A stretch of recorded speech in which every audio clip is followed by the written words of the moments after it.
Hey guys, it's Sean Bob back with a new episode in our free-to-play series. Usually I would try to upload at the end of each week, but I've played a lot on this character over the past few days and progressed a lot, so I was keen to share this with you guys. Before I start, I'd like to thank all of you for supporting my channel and this series. I would have probably stopped this series if I didn't receive such overwhelming support from you guys. A big aim in this series was for me to help new players to understand how to start the game and progress. I feel like there's so much content in this game now that it's hard for people to know what's going on. I'd like to keep encouraging you guys to ask questions in the comment sections. I love helping other people to learn more about this game. Alright, now on with the gameplay. I think most of the dailies here are standard. Most people do Monster Park runs and Maple Tour dailies. However, on top of that, I also do the herb mining every day to get the extra mesos. You get an average of 60 juniper berries when you go through your entire 200 fatigue, which is about 20 mil mesos. That's pretty good for a completely new player. Although, I'll probably stop doing that when I find better ways of making mesos. As mentioned before, I really enjoy training in Moon Bunnies. It's easily the best map to train from 120 to 130. Sometimes I stick around a bit longer depending on my funds and damage. The spawn rate there is insane. And of course, when we're talking about Korean Folktown, we can't not talk about the wanted signs there. But before I go through in depth with that, I'm going to be talking about my recent acquisitions in the auction house. I bought 2 Fafnir fans for 20 mil each, which is very cheap. Blackgate equips are early game equips that a lot of people sleep on. They're only a few mil each per equip and have unique potential. There were a lot of botters farming these unique equips back before, so the leftovers are still in the market. Definitely a solid, cost efficient set to pick up. I also copped the reinforced Skolux earrings and belt for a few mil each. I don't think there's much to say here. These reinforced Skolux equips are the most cost efficient equips in the game for beginners. I'm not looking to spend a lot on these early game equips because they're all going to be replaced eventually, except the Blackgate mask. I'm going to be throwing all my free red cubes, black cubes and Meister cubes at it to try and tier it up to legendary and get 20% meso drop, so it's going to be a really good investment. Alright, now back to talking about the wanted signs in Korean Folktown. This is literally where you get 8 mil for free for completing a few quests that help you level up anyways. It's beautiful. Make sure to do it. Although Korean Folktown is great for completely unfunded players to level at, there are definitely better places to grind in. I don't believe there are many meta training spots. It really depends on various factors, including your range and your class. Some class specific considerations include whether your class is better in horizontal or vertical mobbing. Anyways, yay, today's Sunday, and Sunday means we need to do 7 runs of Monster Park. Sunday Monster Park boxes give EXP coupons, which is great for someone who doesn't have many EXP coupons like me. Also, I'm making sure to do my Maple Tour runs so that I get extra mesos, and also I'm saving up for the piggy bank.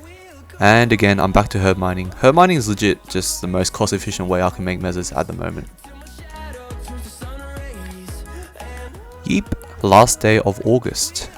Okay, I played a lot today. There's going to be some massive gains, so stay tuned in this episode.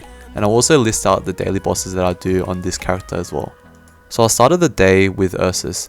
1 hour after reset is when you want to run Ursus. It's because you get double the mesos for completing Ursus. So normally here I would have gotten 1.7 mil, but here instead I'm getting 3.4 mil. And you can run Ursus 3 times a day, so that should give roughly around 10 to 15 mil mesos depending on your level, because it scales to your level and your rank. I sold my Sweetwater tattoo that I got from my other character and more juniper berries. I picked up a 9% int glove for only 8 mil, and this is a big investment for me. I spent 50 mil mesos on a 15% int shoulder. The reason I bought that is because my next shoulder is going to be an endgame shoulder, the Absolab shoulder. I say this is endgame because you can actually kill Black Mage with 22 star Absolab equips. Arcane equips aren't necessary. With mesos being worth so much, the star forcing cost for arcane equips is nearly double the Absolab equips. So Absolab equips are pretty good alternatives at the moment. I did my Monster Park runs and now I'm back to Korean Folktown grinding on these monsters. The only reason I really came here is because I have Kishin, so the spawn rate is a lot better and the monsters are a lot higher level than Moon Bunnies. So that's the reason why I trained there. From level 145 onwards, I trained in the Koning Square. Usually I train in the Star Force maps here, but I don't have enough Star Force on this character, so I settled for the non-Star Force maps. Training this guy was not too fun, to be honest. At least with my buck, I had the Terror Burning event. I guess I can't really complain though, because I'm training in Kana, and the Celestial Surge at the moment is so good for training characters. It's literally an extra 2x EXP buff that's stacked with anything. Alright, level 155. I wanted to wait until I found a cheap, well-flamed CRA equips, but I already went past level 150, so I just decided to go with cheap, but not well-flamed CRA equips. Oh wells. I'm going to be replacing them anyways in the near future, so it's not really a biggie at the moment.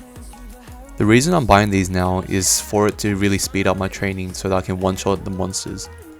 And wow, look at that damage boost. That's a power spike right there. I also bought a Blackgate ring as a filler equip. To me, filler equips are just bleh equips that can be potentialed, just adding some range. Because occult cubes are a thing in this game, aka free cubes, you want at least 3% stat on all your equips, then slowly move to 6% stat, and then 9%, and then so on. This is how you progress in the game. Oh yeah, I couldn't find a 9% int Blackgate shoes, so what I did was I settled for just a 3-line unique potential Blackgate shoe and just try to roll a 9% int, but to no luck. Alright, so this is where I start the potentialing spree. You guys probably saw that I bought a lot of potential scrolls in the auction house for like 100k each. If you want to use occult cubes on stuff, you first need to have potential on them in the first place. Alright, let's begin. So for your primary weapon, your emblem, and your secondary, well for me it's going to be another fan, you want to get 3% attack or magic attack on them depending on your class. For the rest of your equips, other than those, you just want to roll for just your main stats. So for me, I'm trying to roll int because I'm a mage, and I'm trying to get 3% int for each equip. So I ran out of occult cubes multiple times during this, and I went back to the auction house to pick up some more. Something about doing this in item mill, I don't suggest anyone cube stuff in item mill. I think it's because there's a lot of people in item mill usually, that it generates lag, but it messes up the roll again feature, and you have to like click on it multiple times sometimes to get it rolling properly. Man, this Blackgate ring is actually a bitch. And surprisingly, it actually costs a lot of mesos to keep rolling over and again for a stat.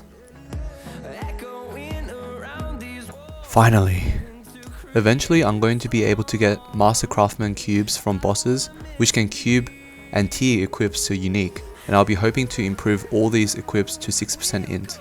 There are some people who love having really high percentage equips one at a time, but I find that the most cost efficient way to improve your range is to slowly increase the percent on each equip. Alright, need more cubes now. My view on the early game gear and damage, especially for this farming class that I made, is that I only really need enough to farm efficiently. If I'm able to 2-shot high level monsters, the funding that requires me to 1-shot them will be significantly higher than what it took for me to get to the point of 2-shotting. So I should work on other things instead, like mesos gear and drop gear. Once I finish those, I can go back to improving my range so that I can farm more efficiently. This game is all about efficiency depending on your resources, and I'm hoping to get to a point where I can show you guys exactly what I mean here. I did a mini equips video post cubing. I'm already on 150k range with only cubing. That's insane. I haven't even spell traced or enhanced my equips to 10 stars, and I'm already on 150k range. Note that Kanas have really inflated ranges. Most other classes will only have 80k range with this. The really high base damage that Kanas have is another reason why it's a great class for beginners, besides the fact that it increases the spawn rates on maps. It would have been great for me to tier to legendary inability, but I got 15% mesos obtained, which is actually a pretty decent line, so I decided to keep it. So the rest of the day is just me going through the pre-quest for daily bosses and going through the daily bosses as well. This is a free 10 mil mesos from selling the intense power crystals and 400 reward points every day. I won't be recording all my boss runs on this character anymore, only some highlights I guess, whenever I get something good like cubes. Anyways, I'll let the music roll and see you guys in the next day. Time is barely on our side. I don't wanna waste what's left. The storms we chase are leading us, and love is all we'll ever trust. Yeah, no, I don't wanna waste what's left. Can't forget to do mining at the end of the day for the extra mesos, of course. Through the wastelands, through the highway. Woo, a new month. Don't forget that the rewards shop has refreshed, guys. So again, today's quite standard. I get to level 10 herb mining today and spell trace my equips on top of doing all my other dailies. So the extra spell tracing will help me increase my range even more, and stay tuned to see what my range will be after that. And what better way to begin than to do some herb mining again. So I AFK'd a few times during the day and just hopped on again to do some herb mining. I'm doing all my clips in the correct sequence, so yes, I didn't really do anything in between. So here's a long clip of just me spell tracing all my equips and getting them all to 5-star, I believe. I picked up all these spell traces on my Kana while I was training and also through my buck. In the last update, my buck had a lot of rise coins, so I bought a lot of the boxes that costed 30 coins.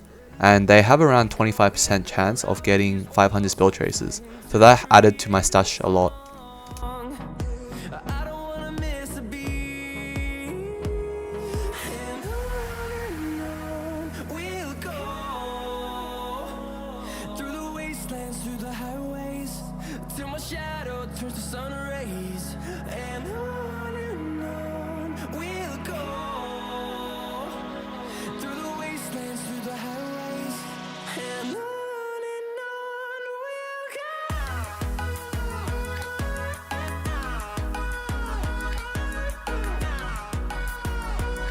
This is actually my range without my Haku on. When my Haku is on, my range is around 200k, so don't be deceived. I actually gained 50k range off spell tracing and star forcing all my equips. So I did a bit of training and then I went to the monster park and did my runs, and also got my Maplestory coins and a bit of mesos from that. I can't wait till payday, oh my gosh. Hey, I got a QB Chaos Blade from Ranmaru. And holy crap, this is so rare. I got a healer's box from normal healer. For those of you who don't know, you usually get this box from killing hard healer, and you have the chance of getting a black heart pet or black heart equip. Usually the black heart equip. But it's so rare that I got the box and I got the black heart pet as well. That's crazy. I star forced my Fafnir fan to 10 stars, and then I went back to training a bit more. And of course, this episode wraps up with some herb mining. Anyways, this is the end of this episode.